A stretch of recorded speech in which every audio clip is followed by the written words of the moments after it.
안녕하세요, 여러분. 뉴욕 박변입니다. 지난번에는 나이 30살에 영국에서 의사를 새로 시작하신 분과 얘기를 나눴었는데요. 오늘은 제이지 프리윈드님을 모시고 미국에서 널스 프랙티셔너로 사는 것에 대해서 얘기를 나눠볼까 합니다. 안녕하세요. 네, 안녕하십니까. 저는 프리윈드라고 합니다. 예, 저는 워싱턴주 살고요. 워싱턴주에서 제일 유명한 도시는 시애틀인데 시애틀에서 약 1시간 이상 떨어진 시골 동네에 살고 있습니다. 타코마 옆에 유니버시티 플레이스라고요. 거기 살고 있고 남편님 한 분 모시고 살고요. 남편님은 한 분이죠, 항상. 두 분이면 큰일 납니다. 그리고 아드님도 한 분입니다. 사람 아드님이 계시고, 그리고 개 아드님 두 분이 계십니다. 그래서 저희 5식구예요. 네, 그렇게 살고 있습니다. 오늘 인터뷰 용해 주셔서 너무 감사하고 지금 널스 프랙티셔너로 일하고 계신데 하시고 있는 일에 대해서 좀 얘기해 주시겠어요? 네, 널스 프랙티셔너라는 게 굉장히 생소하신 분들이 많을 거예요. 미국에 사셔도 널스 프랙티셔너가 뭔지 모르시는 분들이 많습니다. 저도 몰랐고요. 그래서 널스 프랙티셔너라는 건 간단하게 말하면 최소한의 교육 수준은 마스터스 디그리를 따야 돼요. 그러니까 대학원에서 마스터스 레벨 최소한 해서 널스 프랙티셔너라는 코र्스 프로그램을 공부를 하고 그리고 나서 서티피케이션을 받아서 라이센스를 받으면 프랙티스를 자기가 인디펜던트 프랙티스를 할 수 있는 거예요. 주마다 다르긴 하지만 제가 있는 워싱턴 주는 닥터들과 하는 일이 다르지가 않습니다. 닥터들이 하는 일을 다 할 수가 있어요. 그래서 자기 클리닉도 낼 수 있고 닥터들이 하듯이 뭐 환자들을 만나면 히스토리 테이킹부터 해서 여러 가지 랩이나 무슨 뭐 이미징 스터디나 이런 거 다 오더할 수 있고요. 그리고 그 결과를 다 모아서 진단을 하고 처방도 하고 그다음에 리퍼럴도 보내줄 수 있고 그 모든 것들을 할 수 있는 거예요. 그래서 사실 워싱턴주는 널스 프랙티셔너라는 게 1970년대부터 있었어요. 굉장히 앞장서서 간 스테이시죠. 주마다 이게 법이 달라서 어떤 주는 널스 프랙티셔너가 독립적으로 인디펜던트 프랙티스를 할 수 없는 데도 있어요. 그런 데가 많은데 지금은 점점 많은 주들이 널스 프랙티셔너를 인디펜던트 프랙티스 할 수 있고 풀 프레스크립티브 어토리티를 주는 그런 쪽으로 주법을 바꾸고 있죠. 그래서 제가 하는 일은 그런 일입니다.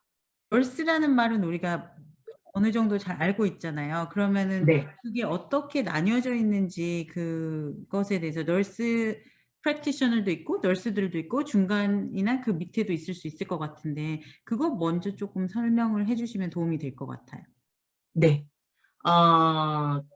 그러니까 널스 이제 병원이나 뭐 이렇게 의료계에서 일하다 보면 다들 널스 부르는데 환자분들이나 가족들이 그 널스라고 하는 그거를 잘 개념을 모르시고 다 쓰시기는 하는데 좋은 질문 해주셔서 감사하고요. 일단 널스라는 이름 자체가 자기 잡 타이틀에 들어가는 게 다양하게 있는데 가장 초보 단계 엔트리 레벨로는 Certified Nurses Aid가 있어요. 그러니까 한국식으로 말하면 간호조무사죠. 이분들은 사실은 엄밀히 말하면 널스라고 부를 수는 없는데 널스의 에이드예요. 널스 에이드인데 그거 널스라는 이름이 들어가고 그냥 환자들 옆에서 많이 도와주니까 다들 그냥 널스 부르시긴 하지만 이분들은 일반 직업학교나 커뮤니티 컬리지에서 뭐 한 쿼러, 두 쿼러 정도 간단하게 공부를 하시면 시험을 보고 서티피케이트 받아서 일을 시작하실 수 있는 거예요. 그런 분들은 이제 서티피케이트 받았다 그러죠. 그거는 우리가 흔히 말하는 면허, 라이센스가 아니고 서티피케이트 받으시는 거예요. 그리고 라이센스를 받을 수 있는 레벨에 진짜 널스라고 할 수 있는 분들은 LPN부터 시작을 해요.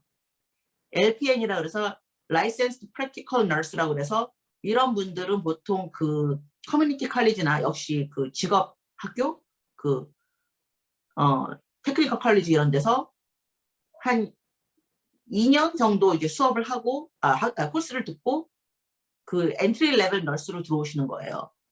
그게 그 LPN이라고 하고 어떤 지역에서는 또 그 LVN이라고도 하는데 하여튼 이게 가장 그 엔트리 레벨 널스입니다. 그 다음에 우리가 하는 말이 RN이 가장 유명하죠. Registered Nurse. 그러니까 이분들은 커뮤니티 컬리지에서 그 어소시에이트 디그리 레벨로 졸업을 하고 라이센스를 딸 수 있고요. 시험을 봐서 라이센스를 받을 수 있고요. 혹은 BSN이라 그래서 저기 그 bachelor's 그 레벨로 따는 거예요. 그래서 bachelor's 레벨로 4년제 너싱 스쿨을 나와서 RN 그 시험을 봐서 라이센스를 따는 거죠. 그래서 그렇게 해서 RN이 있어요. 그래서 RN은 똑같은 RN이지만 ADN에서 Associate Degree Nursing 그다음에 그 BSN Bachelor of Science in Nursing 해서 그 학사 레벨 배출러 레벨이 있고 어소시에이트 레벨이 있는데 실제로 일을 할 때는 큰 차별이나 이런 건 없어요. 차별 같은 거는 없고요. 저도 어소시에이트 레벨로 일을 시작했고요. 차별이나 어떤 그 페이의 차이도 없어요. 시스템에 따라서는 약간씩 뭐 1불 정도씩 차이를 주는 데도 있다고는 들었는데 제가 있었던 곳에는 그런 적은 없었습니다. 그리고 나서 이 널스로 일을 하다가 제가 말한 것처럼 아까 그 최소한 마스터스 레벨이 돼야지 그 널스 프랙티셔너가 될 수 있는데 이것도 뭐 아무거나 듣는 게 아니고요. 마스터스 레벨 프로그램으로 널스 프랙티셔너 프로그램을 들어야 되는 거고요. 그래서 졸업을 하고 또 역시 시험을 봐서 서티피케이트를 받으면 널스 프랙티셔너로 프랙티스를 할 수가 있게 됩니다. 다른 그 요즘은 마스터스 레벨이 아니고 닥터스 레벨 정도 돼야지 닥터 레벨이 돼야지 그 자격을 시험에 응시할 수 있는 자격을 주는 그런 학교가 많아져서 좀 이제 그렇게 하면 좀 공부를 길게 되니까 힘들 수는 있을 거예요. 근데 그렇게 구별이 됩니다. 아유, 어소시에이트부터 시작하셔가지고 그 다음에 배추러, 그 다음에 널스 프랙티셔너가 되시기까지 굉장히 오랜 기간이 또 걸리셨을 것 같은데 일반 너싱 스쿨하고 그 다음에 지금 말씀하신 널스 프랙티셔너가 되는 과정을 설명을 해주셨는데 얼마나 오랫동안 걸리셨는지 여쭤봐도 될까요? 그 처음에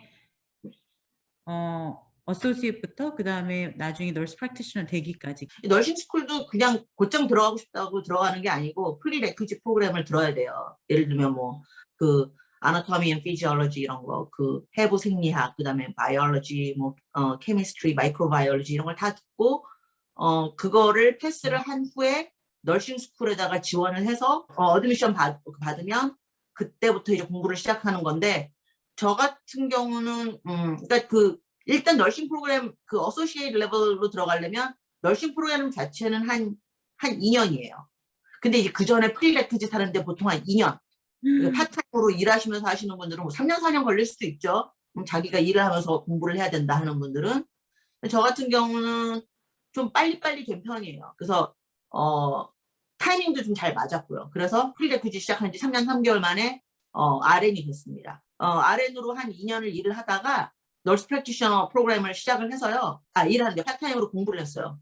그러니까 그 전에 그 너싱 스쿨은 풀타임으로 공부를 했는데 널스 프랙티셔너 스쿨은 제가 풀타임으로 일을 하면서 해야 했기 때문에 풀타임 공부까지는 한다는 거는 그건 미친 짓이라고 생각을 해서 저는 제 주제를 잘 알기 때문에 파트타임으로 공부를 해서 3년 걸렸어요. 원래는 그게 2년, 그것도 풀타임으로 하면 2년이면 끝나거든요. 저는 3년 걸렸습니다. 그래서 6년 3개월? 근데 널스 프랙티셔너 프로그램 들어가기 전에도 제가 그 프리레퀴짓이 또 들어야 되는 게 있었기 때문에 전부 그걸 계산하자 그러면 저는 전부 해서 한 6년 반, 7년 거의 이렇게 정말 되겠네요. 의대 수준의 공부를 하신 거잖아요. 그러면은 프리 코스 그 코र्스를 안 들으셔서 처음부터 다시 시작하신 케이스신 것 같은데, 그러면 원래 전공이 이쪽이 아니셨던 거죠?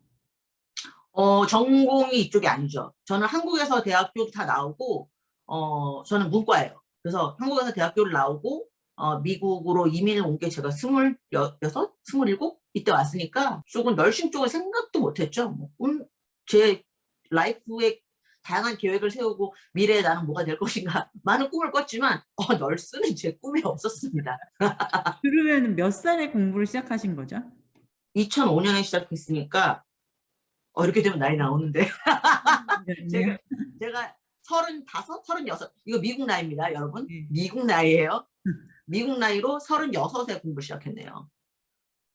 그러면은 어떻게 완전히 직업을 피봇하신 케이스잖아요. 그 전에 했던 것이 널스 쪽도 아니었고, 뭐 이쪽 의료 쪽하고 전혀 상관없으신데, 35, 6 미국 나이로 커리어 피봇을 그렇게 한다는 게 정말 어떻게 보면은 많은 분들한테는 쉽지 않은 결정이셨을 것 같은데, 어떻게 이 일을 시작하게 되셨는지 궁금합니다. 처음에 미국에 와서는 이제 뭐 다양한 일을 했는데 전혀 이쪽 이게 아니었으니까 생각을 못했죠. 근데 왜 제가 이 일을 하게 됐냐면 저도 정말 상상을 못했는데 제가 결혼을 늦게 했어요. 한 34세 결혼했구나. 그래서 아이가 생겼는데 낳기 전에 이제 검사를 하러 가고 뭐 건강한지 뭐 얼트라사운드 검사도 하고 그러려고 갔는데 갔더니 우리 애가 그 클레프트 립이 있다고, 그러니까 그 구순혈이라고 그래요. 구순혈. 그 입술이 이렇게 갈라져서 나오는 거예요. 그래서 그런 어려움이 있지만 그거는 뭐 쉽게 고칠 수 있고 뭐 아이는 건강하다. 그래서 그렇습니까 하고 이제 기다리고 있었는데 배가 막 아프기 시작하는 거예요. 그때가 제가 한 26주, 임신 26주쯤 됐는데 너무 배가 아픈 거예요. 그래서 처음 가져갔으니까 이게 뭔지를 모르고 왜 배가 아프지 하고서 집에서 그냥 며칠을 있다가 너무 배가 이상하게 아파가지고 병원에 갔더니 조산기가 있다는 거예요. 애가 나오려고 한다고. 그래서 이번은 아니고 그때 이제 오버나잇으로 이제 있으면서 약을 받고 치료를 받아서 결국은 이제 진통을 멈추고 나왔는데 집에만 오면 2시간 만에 다시 진통이 오는 거예요. 정말 그 마의 2시간을 잊을 수가 없습니다. 지금도 2시간 안에. 그래서 다시 또 병원 가고 그러면 두 번째 왔으니까 이번엔 좀 약간 하루 더 들리고 있다가 보냈는데 또 가니까 또 2시간 만에 또 진통이 오고 다시 갔더니 이번에는 일주일을 입원을 시키더라고요. 자기들도 이제 좀 불안하니까. 그리고 일주일 동안 약 먹고 진통이 없어서 다시 집에 갔습니다. 그때 또 2시간 만에 진통이 왔어요. 집에 가니까. 근데 이게 말을 이렇게 쉽게 해서 그렇지 그 진통을 없애기 위해서 진통을 멈추기 위해서 맞는 그 주사가 굉장히 힘들어요. 그 온몸의 근육을 다 풀어버립니다. 자궁의 근육이 진통을 하기 때문에 그 근육을 풀어버리기 때문에 그 진통을 하지 못하게 하려고 근육을 다 풀어버려요. 그러면 그게 근육만 풀리는 게 아니고 레스피토리 그 머슬까지 다 풀리기 때문에 숨도 쉴 수가 없고 손 들고 30몇 살밖에 안 된 젊은 사람이 손 들고 뭐 짚을 힘도 없을 정도 사람이 맛이 가요. 그래서 너무너무 고통스러워서 막 울면서 그때는 내가 와 이거는 어떻게 해야 되는지 정말 절망에 빠져서 다시 ER로 갔는데 그때는 멈추지를 못했어요. 그 약을 다시 놓는데 그때는 진통이 멈춰지지 않아서 아이를 낳을 수밖에 없었어요. 그래서 우리 아이가 29주에 3파운드의 그 몸무게로 태어납니다. 그러면 이제 29주에 태어났으니까 그 니오네이럴 ICU라 그래서 그 신생아 중환자실에 있었어요. 보통 이제 사람들이 생각을 하기를 아기가 태어나면 다 엄마 젖을 다 먹는다고 생각하지만 그 젖을 빠는 그 리플렉스도 그 본능도 생후 그러니까 그 임신하고 한 35주, 36주쯤 돼야지 그게 생깁니다. 그러니까 29주에 난 애들은 뭘 줘도 빠는 그거를 할 수가 없는 거예요. 그렇기 때문에 이제 코에다가 그 NG 튜브 끼고 그 젖을 짜서 넣고 3파운드로 나왔기 때문에 그 몇 방울 넣지도 못해요. 그 조그만 위에 많이 넣으면 뭐 정말 죽어요. 그러니까 몇 방울 겨우겨우 넣고 이런 식인데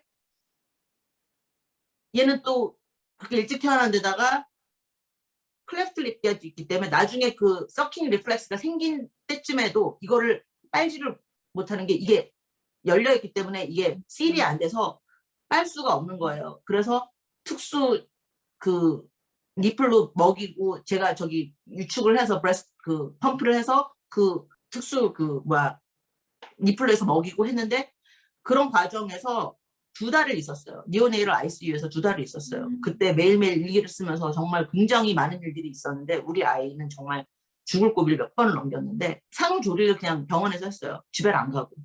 그때 그 병원에서 니오네이럴 ICU에 아기들이 있으면 그 부모에게 병원에 빈 방을 하나 줍니다. 여기서 네가 먹고 자고 다 해라. 집에서 왔다 갔다 할 수도 있지만 네가 여기서 자고 싶으면 잘 수 있게 조그만 병실을 하나 주는 거예요. 저는 그냥 거기서 산후조리를 했어요.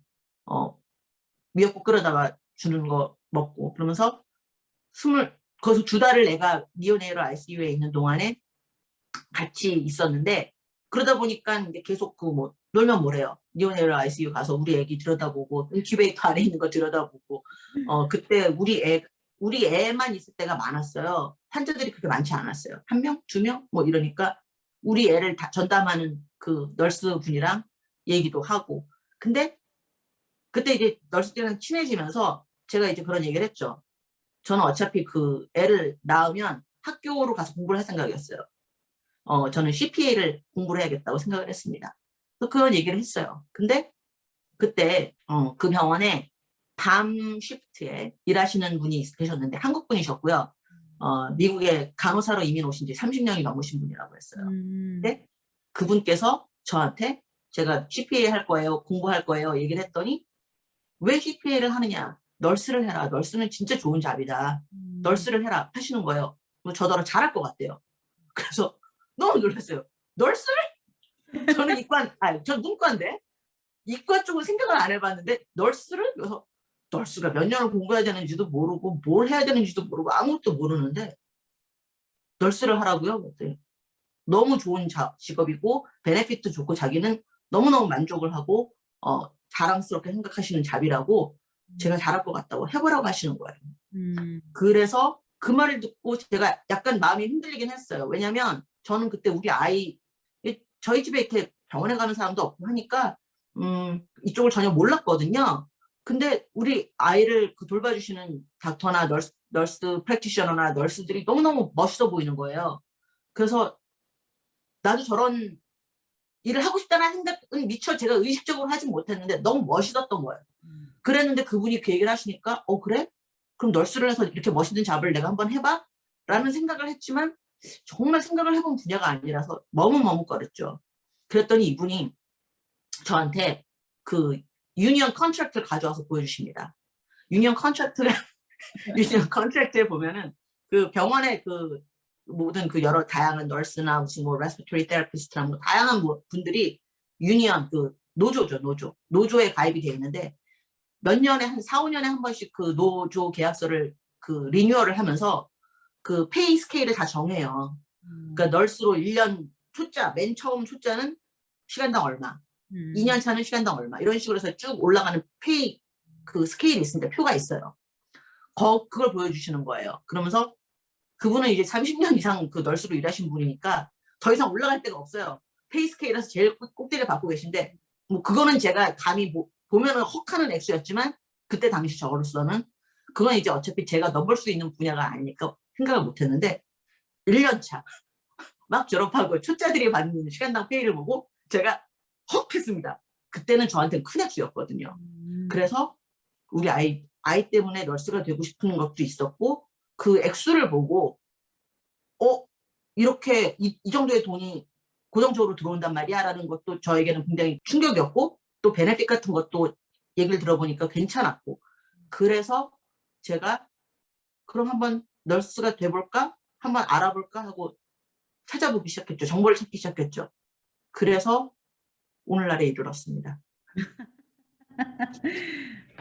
그 한국 분 정말 감사하네요. 그분이 없으셨으면은 오늘 저기 프리윈드님이 회계사로서 또 다른 곳에서도 열심히 활동하고 계셨겠지만 지금 도와주시는 페이션트들을 못 만났을 수도 있으니까 그분 그렇죠. 유튜브 보게 되시면 연락 주시기 바랍니다.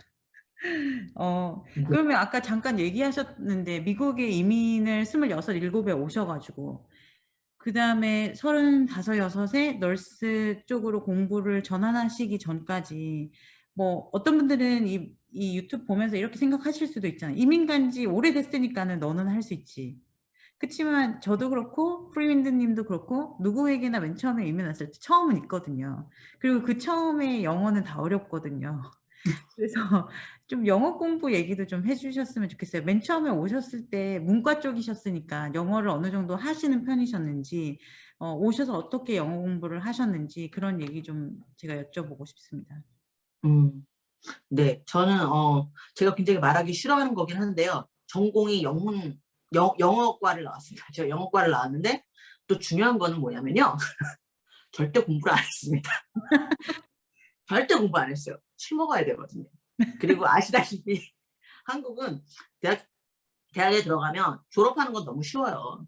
들어가는 게 어렵지 졸업하는 게 쉽기 때문에 대단히 공부를 할 필요성을 느끼지 못했고 그때는 제가 제정신이 아니었기 때문에 이 학교를 졸업하면은 당연히 나는 대기업에 취업을 해서 멋있게 살 수 있을 것이다라고 생각을 했기 때문에 전혀 공부를 안 했어요. 그러다가 미국으로 이제 가족 이민을 오게 된 거죠. 그렇기 때문에 처음에 왔을 때 그러니까 나름대로 한국에서 뭐 영어를 잘하진 않았지만 영어 그 과외도 시키고 그러면서 가끔가다 외국인들 만날 기회 있으면 내가 떠들기도 하고 그러면 뭐 배워도 되는 것 같고 저는 제가 영어를 되게 잘한다는 착각 속에 살았는데요. 그게 아니에요. 한국에서 영어 잘하신다고 생각하시는 분들 착각하시는 게 요즘은 많이 세상이 바뀌어서 어떨지 모르겠지만 그때만 해도 한국에 오신 분들 외국인들은 넌 영어를 못할 거니까라는 걸 기본으로 깔아주시고 나의 그 수준에 맞춰서 영어를 해주셨으니까 그래서 저는 사실 미국으로 이민 올 때 그 영사관에서 네가 미국으로 이민 오면 네가 거기 가서 그 웰페어 받고 그러지 않는다는 보장이 어딨냐 했을 때 굉장히 분노를 했거든요. 난 영어도 할 수 있고 난 몸도 건강하고 나는 절대로 웰페어 받는 사람은 안 될 거고 나는 너네 나라에 정말 필요한 사람이 될 거고 네가 나를 이민 비자를 준 거를 자랑스럽게 내가 정말 잘했어 라고 생각할 만한 사람이 되겠다라고 이렇게 딱 했던 사람인데 미국에 오니까요 하나도 못 알아듣겠어요. 밖에 나가면 사람들이 하는 말을 못 알아듣겠습니다. 그리고 제가 무슨 말을 해도 그 사람들도 잉? 이래요. 그리고 한국에서의 나름대로 제가 그게 자랑스러워했던 제 학벌 미국에서 저 그 학교 나왔어요. 아무도 몰라요. 그게 뭐야? 모르죠? 그리고 그러니까 일단 여기서 쓰는 영어랑 한국에서 쓰는 영어랑 다른 것도 있으니까 제가 가장 처음에 고통받았던 부분이 지금도 기억이 납니다. 비닐봉지 주세요. 비닐봉지를 까만 비닐봉지를 달라고 이제 마켓 가서 해야 되는데 파이널 엔벨롭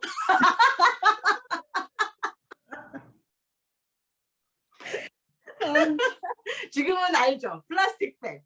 근데 그거는 그렇게 쓰는 줄 모르잖아요. 말할 수도 없고 안 할 수도 없고 바디 랭귀지를 하자니 자존심은 상하고 이거를 막 너무 힘들죠.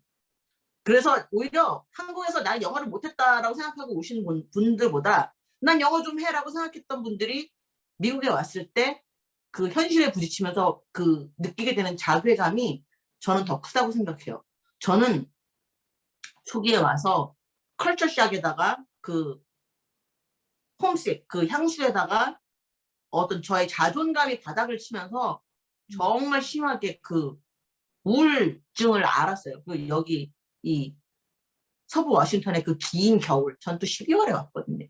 겨울이 아침에 한 9시에 해가 떠서 4시면 깜깜해지는 한 7시간밖에 일조량이 안 되는 곳에 와서 너무 미쳐버린 거죠. 그래서 하여튼 영어를 공부를 따로 하지를 못하고 일단은 먹고 살아야 되니까 저는 잭킨더박스 취직했어요. 잭킨더박스로 왔습니다. 거기 쉬워요. 세트 메뉴를 시키거든요. Can I have number 3 with medium size coke? 그러면 딱 찍으면 되니까. 그러고 주고. 그러면서 이제 일단은 영어에 대한 어떤 귀를 좀 트이기 시작했죠. 그리고 그걸로 일하다가 좋은 기회가 있어서 제가 개인적으로 알게 된 분인데 그분이 한국계 1.5세지만 미국에서 어릴 때부터 잘하셔서 미국 사람들하고 이제 어떤 자기 본인의 비즈니스 하고 계셨는데 저를 일을 시켜주셔서 밑바닥부터 일했죠. 저기 뭐야 이런저런 조립하고 하는 일 같은 거 하고 그러다가 그 일하시는 분들 그 오피스에서 일하시는 분들이 뭐 아프거나 뭐 이래서 못할 때 그분들 자리가 비었을 때 아파서 못 나오실 때 제가 급하게 들어가서 다 메꿔주고 비즈니스 뭐 이메일도 말도 안 되는 그땐 처음에는 좀 서툴렀겠지만 쓰면서 시작을 하니까 나중에 그분들이 나가셨을 때 저를 그냥 그 자리에 넣어주셔서 그 일을 하면서 제너럴 매니저까지 돼서 일을 하면서 영어를 좀 배웠죠. 그냥 부딪히면 됩니다. 그러니까 자괴감이 많이 들지만 부딪히는 거예요. 그리고 못 알아듣는 말 있으면 적어놨다가 집에 와서 찾아보고 다시 해보고 제가 제일 처음에 괴로워했던 것 중에 하나가 This is not my first rodeo. 이게 무슨 소리야? 들으셨어요? 무슨 말인지? 좀 좋은 발음으로 다시 한번 해주세요. 전 발음이 좋지 않습니다. 아니요, 그대로 한 번 더 해주세요. This is not my first rodeo, you know. 로데오, 때, 보셨죠? 로데오라고 얘기하는 거. 이게 무슨 뜻일까요? 저는 처음에 그 로디오라는 말을 대충 들었는데 로디오가 우리가 생각하는 그 로데오인지도 모르겠고 요즘처럼 이렇게 인터넷이 많이 발달돼서 막 다 타이핑해보고 구글해보면 나오는 시절도 아니었어요. 엄청나게 막 사전도 찾고 고민도 하고 뭐 직접 물어보기도 하고 그랬는데 우리가 생각하는 그 로데오, 그 말 타고 하는 로데오가 맞는데 This is not my first rodeo 하면은 내가 초짜가 아니다. 이거 전에 해봤다. 내가 이거 초짜 아니다라는 얘기인데 처음에 그 말을 들었을 때 이것만이 아니고 굉장히 많은 말에서 고통을 받았지만 This is not my first rodeo 하는데 이게 무슨 소리야. 알아듣는 척 할 수도 없고 못 알아듣는 척 하려니 자존심 상하고 여러분 미국에서 살면 그런 일 수두룩합니다. 못 알아들었는데 어떻게 반응을 할 수도 없고 안 반응할 수도 없는 그 표정. 정말 많이 지었죠. 레스토랑 갔는데 잘 영어 못할 때 슈퍼 샐러드 그랬는데 오케이 슈퍼 샐러드 계속 물어봤는데 그게 슈퍼 샐러드를 준다는 얘기가 아니라 숲을 먹겠냐 샐러드를 먹겠냐 이 얘기였는데 그치. 정말 그 자괴감. 예. 내 말을 못 알아들을 때 정말 힘들어요. 그런 일상생활에서 이제 부딪히면서 배우시는 영어하고 따로 영어 공부를 거기에서 몰랐던 거 집에 와서 찾아보시고 말고 사람들이 많이 요즘에 하는 거 있잖아요. 뭐 따라 읽기라든지 영자 신문을 본다든지 뭐 뉴스를 시청한다든지 책을 읽는다든지 그런 방법을 또 따로 하셨나요? 아니면 일 때문에 너무 사실은 이민 생활이 우리가 뭐 상상하는 것처럼 미국에 오면 모든 게 해결되고 뭐 이런 게 아니잖아요. 되게 정말 힘들고 빡세고 세금도 많이 내야 되고 그러니까 잠잘 시간도 부족하신 분들이 많이 있으니까 아예 공부 시간이 없으셨나요? 아니면 어떻게 해결을 그 갭을 메꾸시려는 노력이 있으셨다면 어떤 것들을 하셨나요? 저는 널싱 공부 시작하기 전까지는 그냥 일하면서 부딪히는 거에서 배우고 그거를 집에 가서 찾아보고 그 정도로 했어요.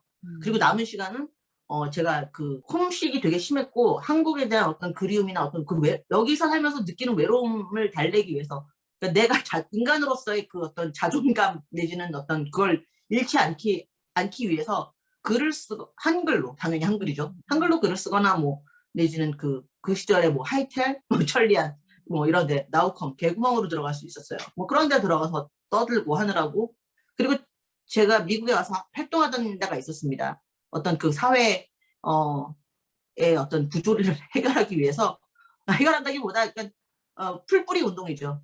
거기에서 하느라고 제가 영어 공부할 시간이 없었어요. 여러 가지 이민자들의 권익이나 무슨 뭐 소수자들의 그 권익 문제를 가지고 활동하는 정말 멋있는 단체가 있었는데 제가 거기에 우연히 들어가게 돼서 활동을 하느라고 솔직히 저는 공부를 못했어요. 근데 널싱 스쿨 들어가면서는 이제 엄청난 양의 책을 읽어야 되니까 자연스럽게 공부가 됐죠. 그러면 영어를 굳이 완벽하게 하지 못한다고 지금 너무 겁내하실 필요는 없는 거네요. 부딪히면 할 수 있는 거네요. 네, 솔직히 말하면 그렇습니다. 저한테 제가 이렇게 어느 분야에서나 그렇겠지만 저보다 이렇게 늦게 시작하시는 분들이 있으니까 저한테 어떻게 우연히 알게 돼서 연락이 오시는 분들이 있어요. 뭐 좀 도움을 달라, 정보를 달라. 근데 그러면서 이제 그분들이 나중에 결국은 학교를 졸업하시고 라이센스를 따고 병원이나 이런 데서 일하시는 걸 보는데 그분들을 무시하는 건 아니고요. 절대 오해하지 마세요. 영어 진짜 못하시는 분들 많아요. 못하십니다. 하지만 널스로 일을 하는데 문제없이 일을 합니다. 이게 막 유창하게 막 정말 뭐 플루언트하게 잉글리시를 못한다 하더라도 의사소통이 되면 되는 거예요. 그리고 이게 어떻게 보면 장점이지 단점일 수 있지만 이게 프로페셔널 라이센스를 받은 분들은 그 라이센스를 받기까지의 시간과 에듀케이션과 에듀케이션 어퍼튜니티를 갖는 사람들이 굉장히 제한돼 있고 졸업하고서 그 라이센스를 따고 정말 일을 할 수 있는 데까지 가는 분들도 많지 않기 때문에 일단 프로페셔널 라이센스를 따게 되면 웬만큼 문제가 일어나지 않고서는 그 일을 못 해가지고 쫓겨난다거나 무슨 자기 스스로가 힘들어서 때려칠 수는 있겠지만 그런 일은 없어요. 그리고 이미 그 공부를 마치고 라이센스를 딸 수 있었다는 거는 내가 그 일을 할 수 있다는 증거예요. 그거를 만약에 못 마치고 중간에 그 드랍아웃 하신다면 그건 할 수 없지만 만약에 정말 끝까지 해서 그 엔클렉스 시험 보고 널스 라이센스까지 따실 수 있는 분들은 병원에서 일하실 수 있습니다. 어디서든지 일하실 수 있어요. 그렇죠. 그 힘겨운 교육 과정을 다 해냈다는 것 자체가, 그리고 라이센스 시험을 봐서 통과해서 라이센스를 가졌다는 것 자체가 그분의 퀄리피케이션을 충분히 증명하는 거고, 그리고 또 진짜로 사실 뭐 널스 이쪽 의료 쪽은 또 특히 자기 날리지 부분도 또 중요하고 커뮤니케이션 중요하지만 그만큼 또 인생의 마일리지가 중요한 분야라고 생각하기 때문에 그 나이가 특히 들어서 시작하시는 분들한테 그 나이 들어서 시작했기 때문에 안 좋은 면보다는 좋은 점이 훨씬 더 많은 것 같아요. 분야 자체가. 그래서 내가 힘든 환자의 가족을 좀 이해할 수 있는 폭이 더 넓어지고 그 사람의 입장에서 좀 서서 이해하려고 하는 노력과 그 깊이가 더 깊어지는 나이기 때문에 늦었다고 생각하실 때가 오히려 저는 이쪽 의료 쪽 일하시는 분들한테는 도움이 될 수 있을 거라고 생각을 하거든요. 좀 맞아요. 실무에 대해서도 좀 여쭤보고 싶은데 실제로 그러면은 뭐 만약에 출근하시면 일주일에 5일 근무제인지 몇 시부터 몇 시까지 근무를 하시는지 어떤 식으로 하루가 돌아가는지 좀 설명 부탁드릴게요. 널스나 널스 프랙티셔너나 뭐가 됐든 이 의료 쪽에서 일하시는 분들은 자기한테 맞는 다양한 쉬프트를 골라서 일을 할 수가 있어요. 그러니까 그런 쉬프트를 제공하는 잡을 찾으면 됩니다. 저 같은 경우는 하스피털에서 널스로 일할 때는 12hour 쉬프트 하루 일주일에 한 3번 일하죠. 그럼 72hour인데 그게 풀타임으로 간주가 돼요. 12hour로 일을 하기 때문에 그렇습니다. 아니면 8hour, 5days 할 수 있는데 그거 너무 힘들어요.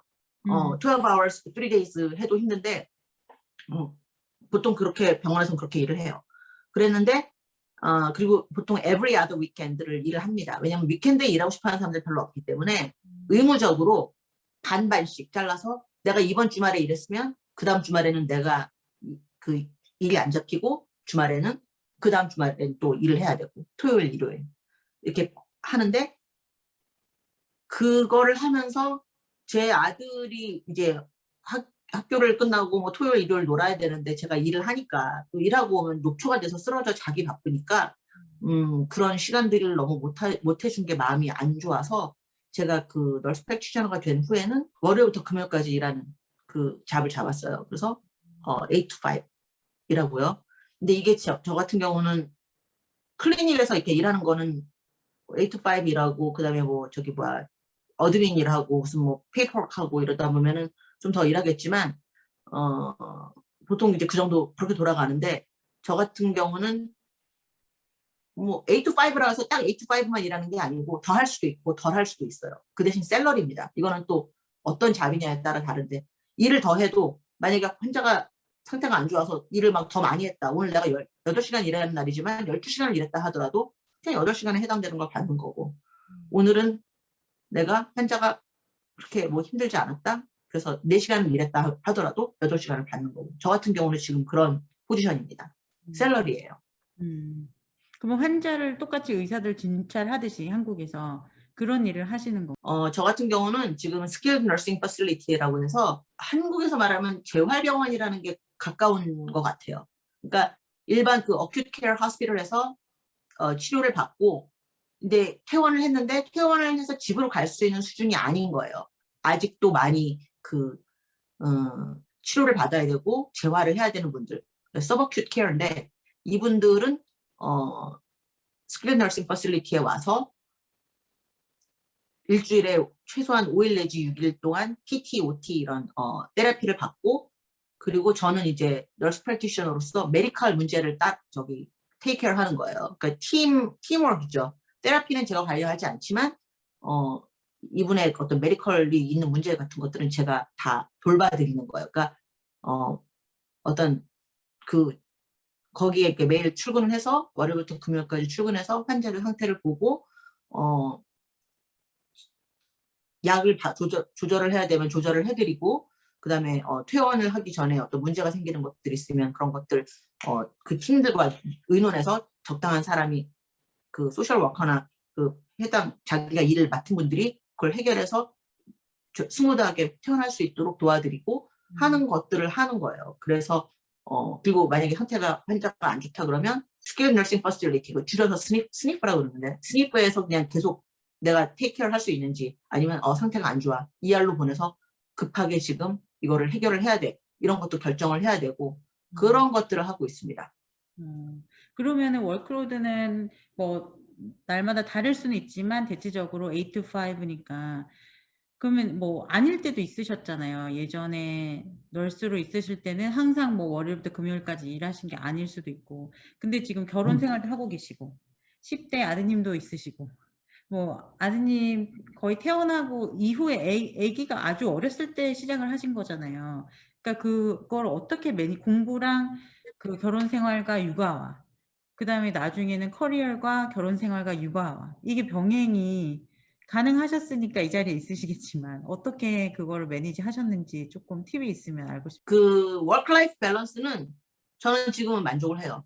널스 프랙티셔너가 되고 나서도 잡을 한 3번을 바꿔봤었어요. 처음에는 그 프라이머리 케어라고 그래서 커뮤니티 헬스 센터에서 일을 했어요. 그러니까 제가 프라이머리 케어 프로바이더, 그러니까 한국식으로 말하면 주치가 돼서 환자들을 제 패널들을 가지고 돌보고 했었는데 8 to 5 클리닉 아워 어포인먼트 빨리빨리 15분마다 환자를 보고 난 다음에 어떤 그 기록을 하는 것들이 시간이 따로 주어지지 않기 때문에 집에 와서 많이 하고 그랬는데 그러다 보니까 어떤 때는 막 10시, 11시까지도 일을 하니까 옮기고 해가지고 결국은 지금의 자리로 왔는데 지금은 저는 만족을 해요. 지금은 저는 만족을 합니다. 왜냐면 이게 어떤 그 시스템에서 일하느냐에 따라서 다르긴 한데 제가 일하고 있는 그 카이저 퍼머넨테 워싱턴은 처음에 그룹 헬스라는 그 시스템으로 시작해서 최근에 한 4년 전쯤에 카이저랑 합병을 했는데 앞으로 어떻게 바뀔지 모르지만 현재로서는 그 굉장히 리즈너블하게 환자를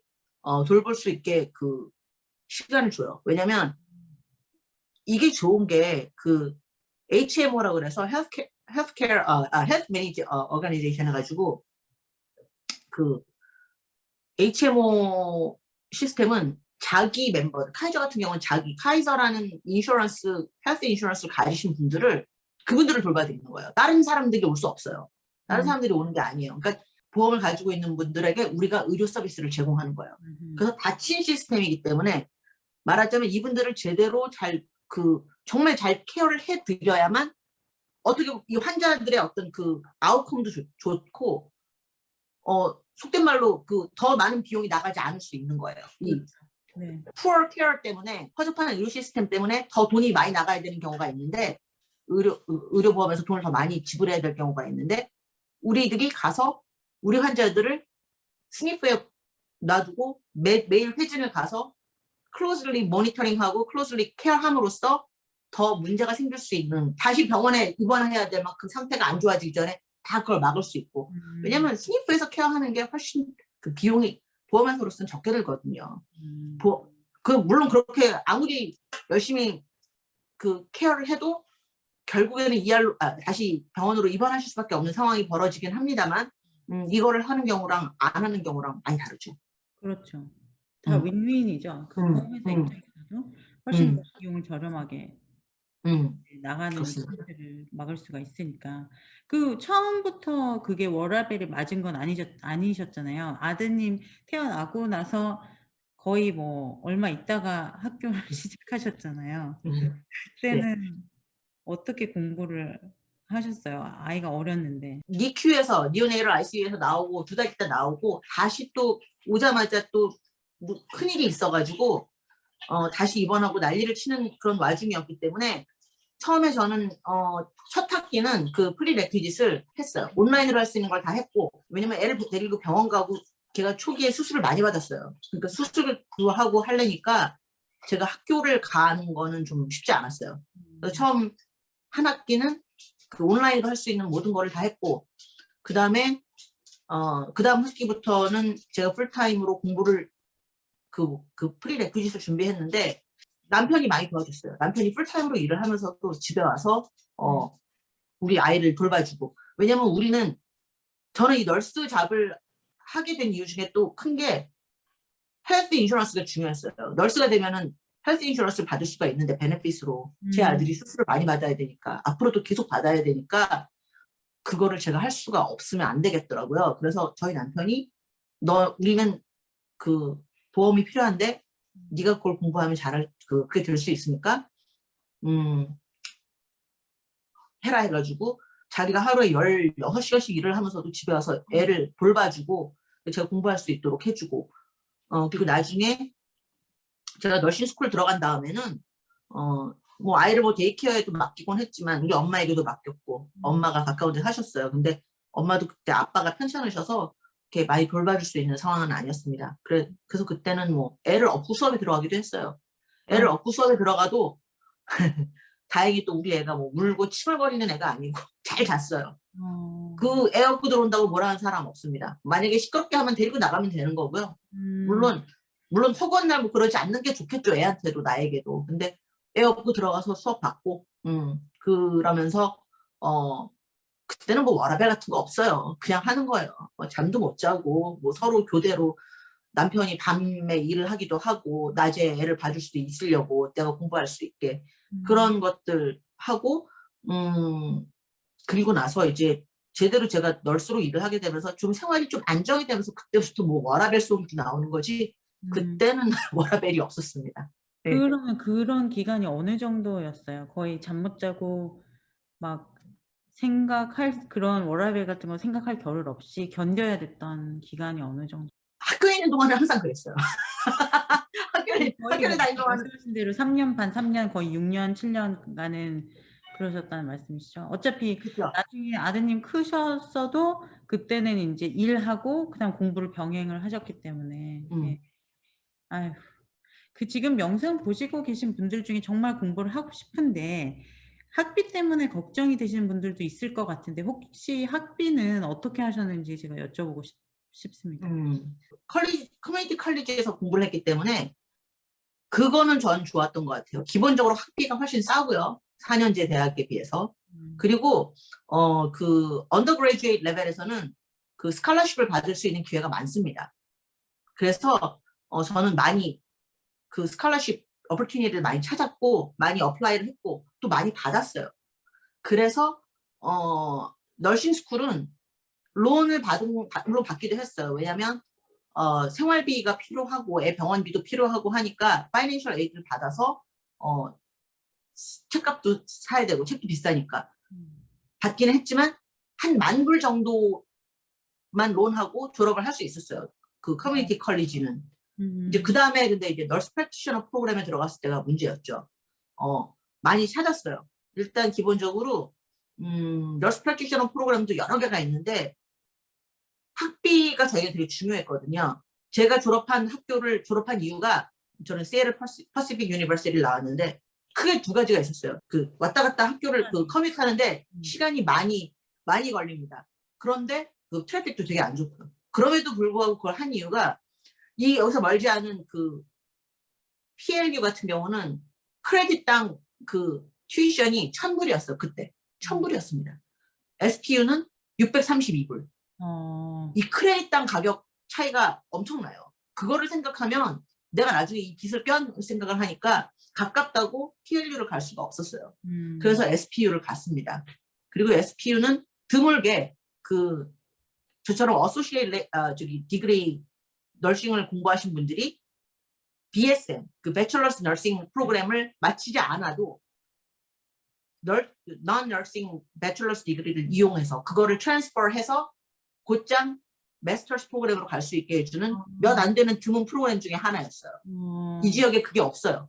거기 딱 하나 있습니다. 그래서 저는 한국에서 옛날에 그 졸업한 그 내가 여길 왜 졸업했지 이거 써먹지도 못하는 거 나중에 막 이렇게 억울했던 그 한국에서 졸업한 대학 졸업장을 이용해서 했죠. 거기서 이제 한국에서 학사를 하신 배출러가 있으셨으니까 그걸 네네. 가지고 그런 프로그램이 있군요. 그래서 하여튼 제가 떠들다 보니까 또 죄송합니다. 결론을 말씀 안 드린 것 같은데 그래서 결국은 그 론을 받아서요. 대학원은 달라요. 대학원은 스칼러십 어퍼튜니티는 있지만 그 스칼러십을 받는 조건으로 어떤 리서치를 같이 해야 된다든가 뭐 어떤 많은 조건들이 있어요. 근데 공부하기도 바쁜데 그거를 할 수 있는 제가 그걸 커밋만 할 수가 없는 거예요. 그래서 차라리 내가 그냥 맘 편하게 론 받아서 졸업하고 갔겠다 해가지고 대학원에서는 론을 받았어요. 그 컬리지 레벨에서 언더그래주에이트 레벨에서 받을 수 있는 어떤 조건 없이 그냥 너가 어떤 수준을 맞출 수 있고 에세이 마음에 들고 이러면 주는 그런 스칼러십이 없기 때문에 대학원은 풀리 제가 전부 다 론을 했고 내지는 또 이거 들으시는 분들 중에 나중에 그 일하시면 그 자기가 일하는 그 병원에서 보통 1년에 한 3,000불씩을 줍니다. 모든 데서 거의 다 그렇게 해줘요. 3,000불씩은 공부하는데 돈을 내줘요. 졸업을 했는데 약 55,000불 론을 저도 최대한 안 받으려고 노력을 한 건데 55,000불 나왔어요. 론을. 그래서 지금까지 3,000불씩 일하시는 데서 주는 게 1년에 3,000불인가요? 1년에 3,000불이요. 네. 55,000불. 그러면은 그게 보조금 다 포함해서 그러니까 보조금이 어플라이 된 다음에 55,000불인가요? 아니면 보조금을 제외하고 그러면 한 대충 만약에 몇 년 프로그램이죠? 널스 프랙티셔너 2년이죠? 마스터 하는 2년 저 같은 경우는 마스터스 레벨이니까 2년 프로그램이었고요. 닥터리 프로그램 하면은 뭐 4년까지도 4년 뭐 이상 갈 수도 있습니다. 그러면 2년 하시는데 6만 불 거의 생각하시면 되는 건가요? 에디셔널. 이거는 그렇게 생각하실 수는 없어요. 왜냐면 아까 말씀드린 것처럼 학교마다 그 학비가 다르고 튜이션당 크레딧당 튜이션 한 학점당 1,000불인 학교를 가는 거랑 아까 제가 말씀드린 대로 한 학점당 632불인 학교를 가는 거는 어마어마한 차이가 있기 때문에 그리고 요즘 많이 그 온라인으로 할 수 있는 그 널스 프랙티셔너 프로그램이 많은데 그런 데는 굉장히 그 크레딧이 비싸요. 그래서 더 엄청 많은 돈을 론을 받으셔야 될 수도 있습니다. 정말 잘 알아보셔야 되겠네요. 왜냐면 10만 불 충분히 넘어갈 수 있어요. 제가 볼 때는.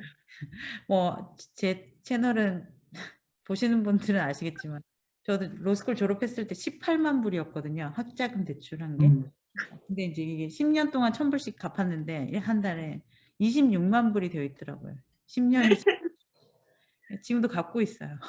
네. 언제 끝날지 모르겠는데 그러니까 그 조금 요약을 해서 말씀드리면 론이 있으니까 돈 때문에 너무 걱정하시는 분들은 론을 사용을 하시는 것도 방법이고 일을 하시면서 가신다고 하면 그 인플로이어가 3,000불씩 뭐 내지는 얼마씩 보조금이 있으니까 그것도 또 활용을 하시면 될 것 같고 그 지금 영상 보시고 이제는 아시잖아요. 뭐 AA 디그리 먼저 커뮤니티에서 시작하시거나 온라인에서 시작하시고 그 다음에 학사하시고 그 다음에 널스 프랙티셔너 석사 프로그램 하시고 그렇게 준비를 해야 되고 물론 그 전에 프리리퀘시트 아까 말씀하신 대로 하셔야 되고 그 다음에 이제 나이가 또 아까도 말씀드렸지만 아이들 때문이나 아니면 나이 때문에 너무 늦은 게 아닐까 고민하시는 분들께 해주고 싶으신 말씀 있으실까요?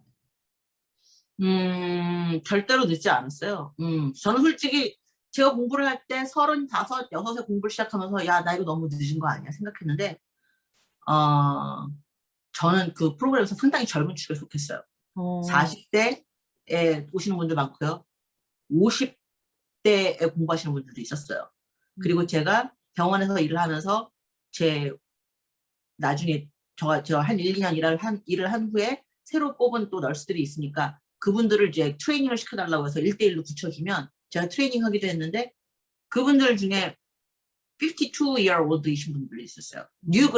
뉴그레드인데 와. 너시스쿨 졸업하고 초짜인데 52입니다. 근데 같이 다니면 그분의 외모 때문에 환자들은 그분을 더 신뢰하죠. 경력이 많으신 분 같고 저는 경력 없는 사람 같고 그때만 해도 제가 많이 젊어 보였기 때문에 나이에 비해서 아, 그렇군요. 52 정말. 많아요. 그리고 제가 널스 프랙티셔너 프로그램 할 때는 almost 60인 분들도 저랑 같이 프로그램 했습니다. 음. 와. 또 이 얘기를 안 할 수가 없는데, 코로나 때문에 모두 막 다 힘들었잖아요. 근데 우리는 뭐 집에 있느라고 힘들었지만, 거의 정말 최전방에서 일을 하시는 의료진으로서 또 힘드셨을 텐데, 당시 좀 실제 상황 어떠셨는지 좀 얘기해 주실 수 있으실까요? 음, 그때는 저 같은 경우는 그 아까 말한 대로 그 서버큐트 케어니까 스킬 너싱 퍼실리티니까 환자들이 되게 다 연세들이 많은 분들이란 말이에요. 제가 돌보는 분들은 60대면 굉장히 젊은 거예요. 60대가 오면 오 합니다. 보통 70대, 80대예요. 70, 80대, 90대쯤 되면 좀 줄어들어요. 돌아가신 분들이 많기 때문에. 어, 그렇기 때문에 70, 80대가 주로 저의 그 환자분들인데 면역력 많이 떨어지시고 기본적으로 스니프 정도 오시는 분들은 온갖 가지 병을 다 달고 오신 기본이 많은 분들이에요. 그 그래서 그런 뭐 지금 뭐 heart failure, 뭐 kidney disease, 뭐 그다음에 diabetes, 뭐 heart disease 다 있어요. 다 있습니다. 그러니까 정말 그 약도 뭐 약 한 20개 정도 하루에 20개 정도 드시는 분들은 정말 조금 드시는 거예요. 어, 20개 이분은 약이 별로 없네 하는 분들 한 20개 정도 드십니다. 하루에. 보통 어떤 때는 야, 이 정도 약을 먹으면 밥을 안 먹어도 되겠다는 생각이 들 정도로 약을 많이 드시는 분들이기 때문에 근데 그런 약한 분들을 돌보다 보니까 코비드에 가장 취약하신 분들이잖아요. 그래서 굉장히 그때 비상이 걸려서 난리가 났었고 그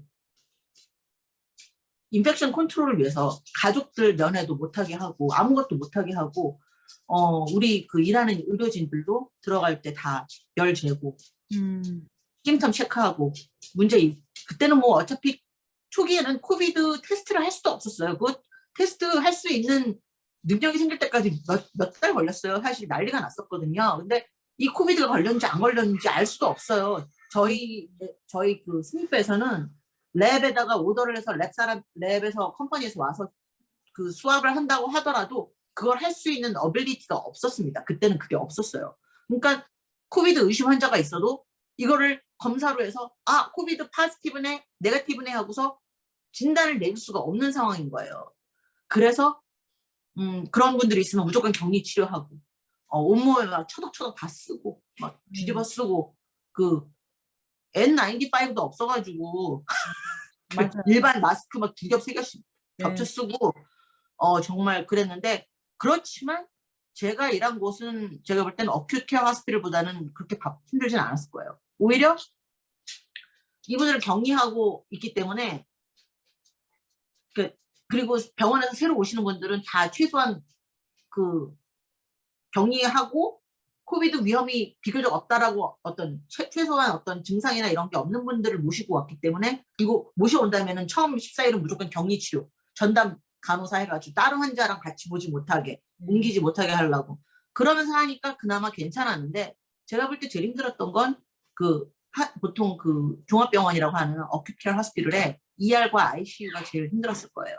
ER에는 온갖 분들이 다 모든 증상을 가지고 오시고 그분들 트리아지해서 여기저기 치료하고 검사하고 상황이 안 좋으면 입원시키고 뭐 억시전 달고 뭐 벤틸레이션 넣고 뭐 라이프 서포트 달고 하는 것들이 그분들이 정말 정신을 못 차리셨을 거예요. 저는 그분들에 비하면은 그렇게 힘든 건 아니었습니다. 그리고 그때는 우리가 그런 생각을 해야 돼요. 그 코비드 때문에 우리가 조심을 하고 안 걸리려고 마스크도 쓰고 백신도 맞지만 우리가 일반적으로 걸리는 그런 병 같은 거는 코비드랑 상관없이 계속 일어나요. 내가 오늘 갑자기 스트로크가 올 수가 있는 거예요. 그 쓰러질 수가 있어요. 갑자기 하락이 올 수 있어요. 그러면 쓰러지는 거예요. 병원에 갔어요. 내가 살려면 ICU에 들어가서 치료를 받아야 되는 상황입니다. 근데 ICU에 이미 병상이 꽉 차 있어요. 코비드 환자들로 꽉 차 있습니다. 그럼 나는 그 사람들 끌어내고 들어갈 수 없죠. 그러면 내가 받아야 되는 수준의 케어를 못 받고 일반 병동에서 치료받다가 죽을 수가 있어요. 코비드를 함부로 생각하시고 그냥 걸리면 들어가서 뭐 치료받고 나와야지 뭐 내지는 안 믿는 분들 계신데 아유. 그렇게 함으로써 간접살인이 되는 거예요. 저 같은 사람들 뭐 예를 들면 건강했는데 갑자기 딱 병이 나서 쓰러졌는데 갈 수 없는 거예요. 그러기 때문에 그때 그 일렉티브 서저리라고 그래서 그런 것들을 다 캔슬을 했어요. 일반 그 예정이 돼 있던 수술들 급하지 않은 거 이머전시가 아니면 다 취소했어요. 왜냐면 수술을 하고 난 다음에는 건강했던 분도 컴플리케이션이 생겨서 더 오랫동안 병원에 입원해야 되고 드물게는 ICU까지 가야 되는 상황이 생깁니다. 그러면 ICU에 병동이 더 찰 수 있는 그런 상황을 만들지 않기 위해서 많이 그런 걸 다 캔슬을 했죠. 일반 어떤 그 스페셜티 서전들이나 이런 분들은 그때 오히려 한가해서 막 놀러 다닐 수는 없겠지. 근데 격리가 돼 있으니까. 근데 좀 오히려 한가했던. 한가하셨고요.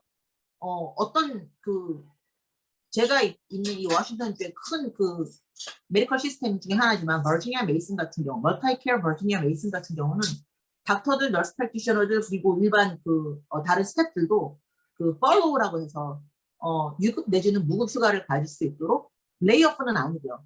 휴가를 그냥 보낸 거예요. 이게 계속 돈을 줄 수 수술이 다 없으니까. 캔슬되었으니까. 계속 그 페이를 주기가 어려우니까. 아휴, 정말 예, 간접 살인이라는 말이 정말 크게 와닿는데 마스크 잘 계속 쓰고 다녀야 될 것 같아요. 뉴욕도 다시 이제 올라가서 단계가 지금 레스토랑에서 인다이닝을 하려면 이제는 백신 카드 가져가야 되고 그다음 마스크 반드시 써야지만 인다이닝이 가능한데 펜실베니아만 하더라도 뭐 쇼핑몰 이런 데도 다 마스크 안 끼고 돌아다니더라고요. 어제 일하시면서 가장 힘드신 면하고 가장 보람이 느껴지실 때, 요 두 가지 제가 여쭤보고 싶어요. 일하면서 가장 힘든 거 내가 잘못 판단을 해서 혹시 살릴 수 있었던 분들을 살리지 못한 건 아닐까. 저분이 나 때문에 돌아가신 건 아닐까 하는 생각이 드는 분이 간혹 있습니다. 드물지만 그런 분들이 있어요. 그런 분들은 평생 잊을 수가 없어요. 그게 저는 제일 힘든 것 같아요. 인간이니까 완벽할 수 없으니까 실수할 수 있지만 제 일은 실수를 하게 되면 사람의 생명이 왔다 갔다 합니다.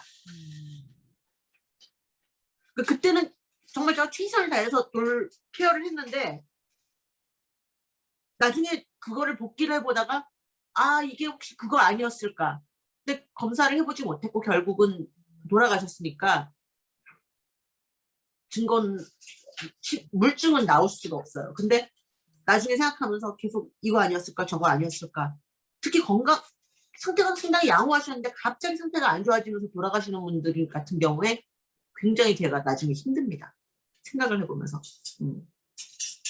그리고 가장 보람 있는 거 제가 힘든 분들을 도와줄 수 있다는 게 좋죠. 사람이 몸이 아플 때는 굉장히 vulnerable 해집니다. 우리가 다들 이렇게 내가 잘난 척하고 뭐 내가 세상에서 뭐 제일 뭐 다 아는 것 같고 저 사람 바보 같고 저 인간 왜 저래 무시하고 하지만 그 자기 몸이 멀쩡하니까 그런 거예요. 몸 아프면 그런 거 없어요.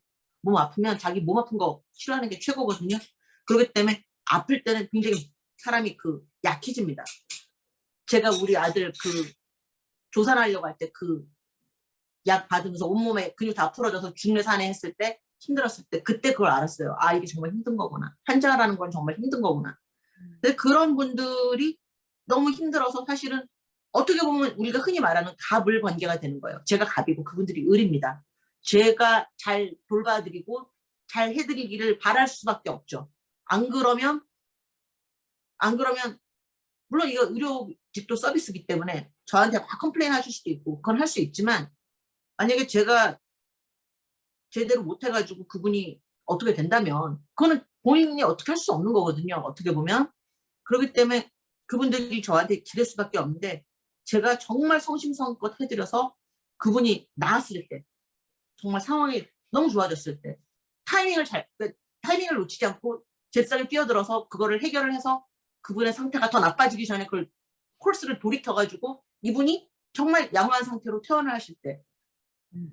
기분이 좋고 가족들이 고맙다고 할 때 기분이 좋고 그렇지만 뭐 일적으로 스트레스 받으시는 거는 당연할 것 같은데 그러면 스트레스는 어떻게 해소하시나요?